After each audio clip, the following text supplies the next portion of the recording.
next candidate coming up is our Attorney General, Derek Schmidt. If you make your way on up. I do have a question for him, Derek. A lot of you saw me earlier. We were going around asking questions, chance to win candy bars and things. And our Attorney General was asked the question, where was the Declaration of Independence signed? Anybody know? At the bottom. At the bottom. Just saying. He's a lawyer, it's okay.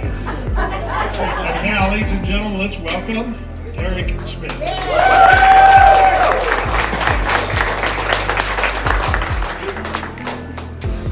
just want the record to show I didn't say at the top. That wasn't the wrong answer. I'm glad to see everybody. I got to tell you, I'm really glad to be here. I was a little concerned I wasn't going to make it. Today is a special day in the Schmidt household. It is our younger daughter's 16th birthday. In fact, I had set the day aside, wasn't going to do anything, going to be home, be part of it. And then I quickly realized that along with a 16th birthday comes, Dad, you don't count. And I got some friends, and we've got a plan, and so I'd much rather be with you guys.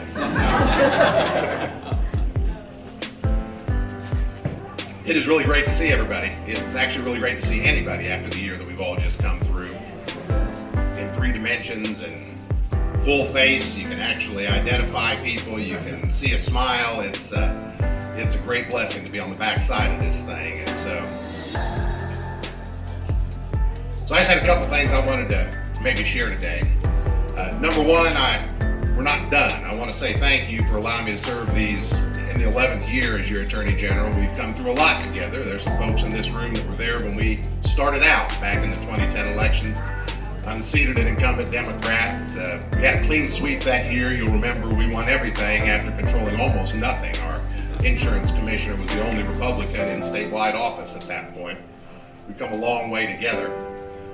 And on the AG side, we've done a lot of good work. I won't bore you with it all, but suffice it to say this. We spent those first few years as the last line of defense against the Obama administration and a Democrat Congress. And it looks like we're going to spend these last 2 years as the last line of defense against the Biden administration and a Democrat Congress. I'm a little embarrassed. It's Saturday. I haven't sued the president today.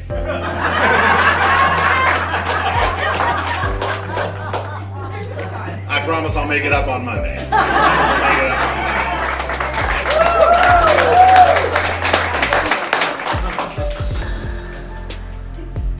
You all know, we've talked about this a lot before. We don't file lawsuits because we have a political disagreement. We file lawsuits because this administration doesn't understand the rule of law. And we file lawsuits because they don't understand that there are, in fact, legally enforceable limits on federal power, just like the Obama administration. In fact, before it became kind of the cool thing on the internet, I was tongue-tied the other day. I don't get credit, I just stumbled, but I called it the Biden administration, and I thought, holy mackerel, here we go. We're pushing back. We challenged the cancellation of the permit on the Keystone Pipeline. I think we would have won that lawsuit if the company had just hung in there, but instead they folded their cards and decided not to fight. That's all right, it's a free market, they have that decision. We believe that at the end of the day, Congress and the federal government lack the authority to tell the Kansas legislature how to set state tax policy, and we're in court challenging provisions in this new bailout bill. It's hard to keep them all straight now. The $1.9 trillion bailout bill that passed, I think, in March, that purports to micromanage how our legislators set state tax policy on behalf of Kansas. We don't think they can do it. The tax chair believes that. I know that's true. We're actually in kind of an odd procedural posture, but you'll be shocked to learn that the Biden administration disagrees with the Trump administration on immigration policy, and they've given up defending all of the Trump-era policies. And so we're actually trying to intervene in some of those cases for the purpose of defending the policies we had for 4 years because nobody else wants to defend them. The Biden administration's on the side of the plaintiffs now. So we're going to slug it out in the last line of defense, and I promise you we will run through the tape on these things as we go forward. Let Let me just make one other sort of basket of points, and then I'll turn it over to the next folks. I know we got a lot of good friends here that have a lot of information to share. You all know I made the decision some time ago that I'm not going to seek another term as Attorney General. It has been a great privilege. I have absolutely loved it, but it's time to let somebody else have a turn at the wheel. And I came to the conclusion somewhere along the line, as I suspect every one of us here do, I know Jeff and I agree on this, every one of us here believes we need a new governor.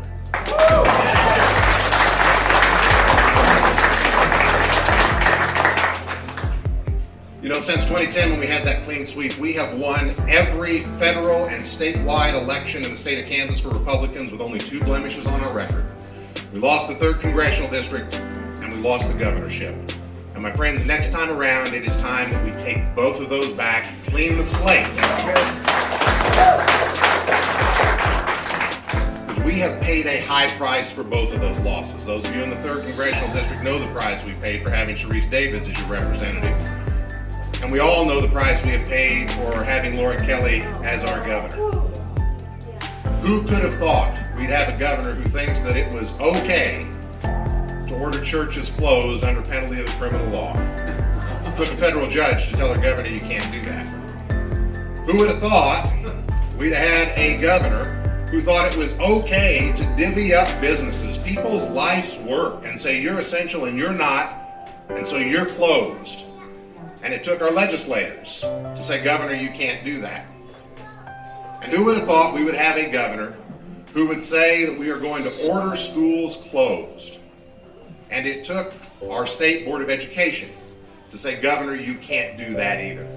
And my friends, the 2022 election is entirely about Kansans rising up and Republicans and Democrats and independents saying to Laura Kelly, Governor, you want a 2nd term, but you can't do that either. We're going to win this state back.